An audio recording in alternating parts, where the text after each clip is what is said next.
ओम गण गणपताय नमो नमः। सिद्धिविनायक नमो नमः।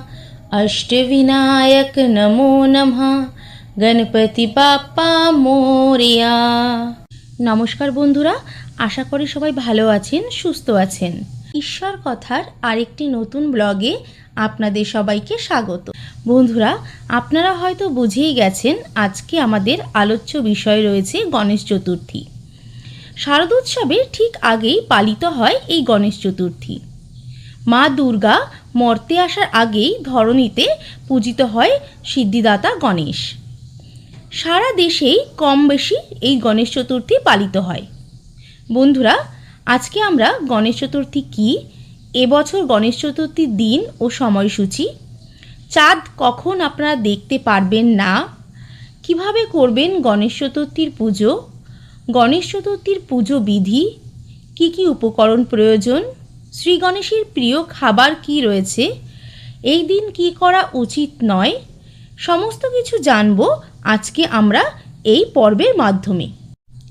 বন্ধুরা, আমরা যখন কোনো শুভ কাজ শুরু করি তখন আমরা শ্রী গণেশের মন্ত্র উচ্চারণ করেই শুরু করি।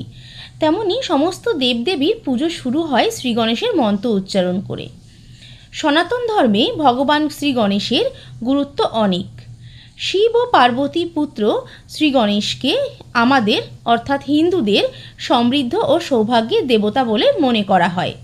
সিদ্ধিদাতা গণেশের জন্মোৎসব এই গণেশ চতুর্থী নামেই পরিচিত।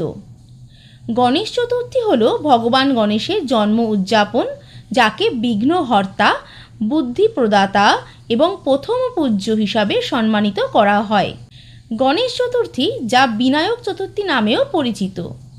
বন্ধুরা, পঞ্জিকা অনুসারে প্রতি বছর ভাদ্র মাসের শুক্লপক্ষের চতুর্থী তিথিতে গণেশ চতুর্থীর এই পবিত্র উৎসব পালিত হয়।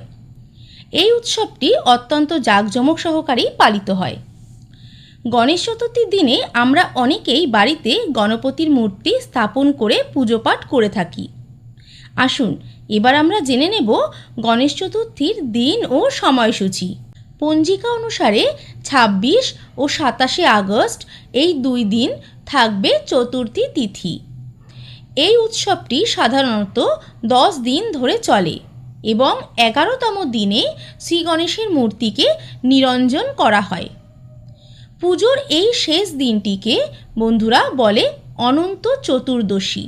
চতুর্থী তিথি আরম্ভ হচ্ছে 9 ভাদ্র 1432 বঙ্গাব্দ, ইংরাজির 26 আগস্ট 2025 মঙ্গলবার, সময় দুপুর 1:56 এবং চতুর্থী তিথি শেষ হচ্ছে 10 ভাদ্র 1432 বঙ্গাব্দ, ইংরাজির 27 আগস্ট 2025 বুধবার দুপুর 3:45। 2 দিন ধরে তিথি হলেও বন্ধুরা পুজোর শুভ সময় হবে 27 আগস্ট বুধবার। এই দিন সকাল 11:05 থেকে দুপুর 11:40 পর্যন্ত পুজোর শুভ সময় রয়েছে। অনেকেই গণেশ চতুর্থীর দিন মধ্যাহ্নতে শ্রী গণেশের পুজো করে থাকেন। এই মধ্যাহ্নেতে শ্রী গণেশের পুজো করার শুভ মুহূর্ত হল 27 আগস্ট বুধবার সকাল 11:12 থেকে দুপুর 1:44 পর্যন্ত। এবার আমরা আসি শ্রী গণেশের নিরঞ্জনের দিন।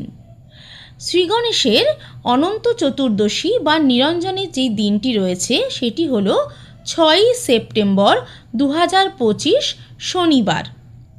এই দিনে শ্রী গণেশকে বিসর্জন বা নিরঞ্জন দেওয়া হবে।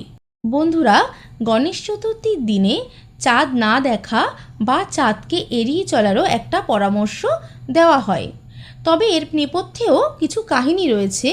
পুরাণ মতে ভুল বোঝাবুঝি, মিথ্যা অভিযোগ এই সমস্ত কিছু থেকে এড়িয়ে যাওয়ার জন্য গণেশ চতুর্থীর দিনে চাঁদ না দেখার পরামর্শ দেওয়া হয়। এবছর 2025 সালে 26 আগস্ট দুপুর 1:57 থেকে রাত 8:29 পর্যন্ত চাঁদ দেখা নিষিদ্ধ বলে মনে করা হয় এবং 27 আগস্ট সকাল 9:28 থেকে রাত 8:57 পর্যন্ত চাঁদ দেখা এড়িয়ে চলুন।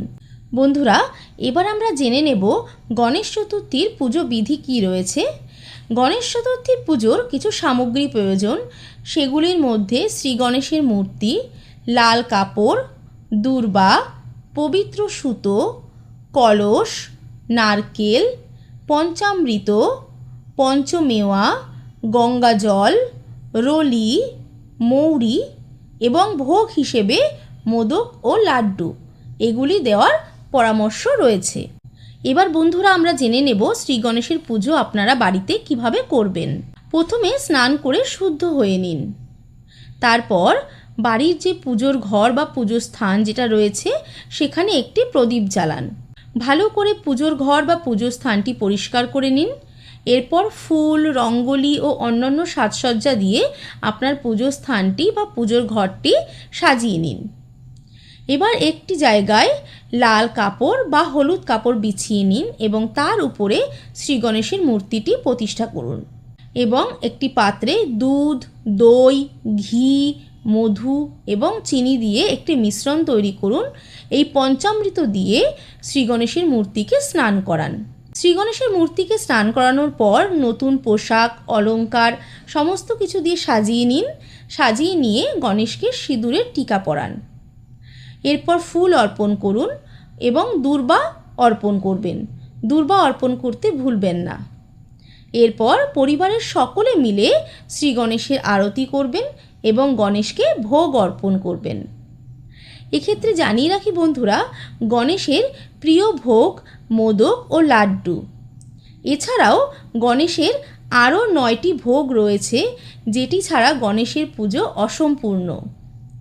তার মধ্যে মোদক, পুরাণপলি, মতিচুর লাড্ডু, নারকেল লাড্ডু, শ্রীখণ্ড, পাথলি, নারকেল বরফি, বেসনের লাড্ডু ও করঞ্জি। এই 9টি ভোগ ছাড়া শ্রী গণেশের পুজো অসম্পূর্ণই থেকে যায়। ভোগ অর্পণ করার পর সবাই মিলে আরতি করে ভগবানের নাম স্মরণ করুন। বন্ধুরা, এইভাবে আপনাকে চতুর্থী থেকে দশমী পর্যন্ত ভগবান শ্রী গণেশের পুজো করতে হবে এবং প্রতিনিয়ত তাকে ভোগও অর্পণ করতে হবে এবং দশম দিনে ভগবান শ্রী গণেশের বিসর্জনের মাধ্যমে পুজো সমাপ্তি হবে। ভগবান শ্রী গণেশের বিসর্জনের পর একটি জলাশয়ে তাকে নিমজ্জিত করা হয় এবং পরের বছর তার প্রত্যাবর্তনের আশায় ভগবান শ্রী গণেশকে বিদায় জানানো হয়। বন্ধুরা, হিন্দু শাস্ত্র অনুযায়ী গণেশ চতুর্থীর বিশেষ এক গুরুত্ব রয়েছে। ভক্তি ভরে শ্রী গণেশের পুজো করলে জীবন থেকে সমস্ত সংকট দূর হয়, পাশাপাশি পরিবারের সুখ, শান্তি ও সমৃদ্ধি বজায় থাকে। জীবনে কোনো অশান্তি নেমে আসে না। জীবনে নানা সমস্যার হাত থেকে মুক্তি মিলে এই গণেশ চতুর্থীর পুজো করলে। তাই বন্ধুরা, সবাই মিলে বলো, ওম গণ গণপতায় নমো নমঃ, সিদ্ধি বিনায়ক নমো নমঃ, অষ্টবিনায়ক নমো নমঃ, গণপতি বাপ্পা মোরিয়া। বন্ধুরা, আশা করি আজকের ভিডিওটি আপনাদের ভালো লেগেছে। যদি ভালো লেগে থাকে তাহলে লাইক, কমেন্ট, শেয়ার ও সাবস্ক্রাইব করে পাশে থাকা বেল আইকনটি প্রেস করবেন যাতে আমার নতুন ভিডিও আপনার কাছে সবার আগে পৌঁছে যেতে পারে। করি সবাই ভালো থাকবেন, সুস্থ থাকবেন। আবার দেখা হবে পরের নতুন কোনো ভিডিওতে। আজকের মতন নমস্কার।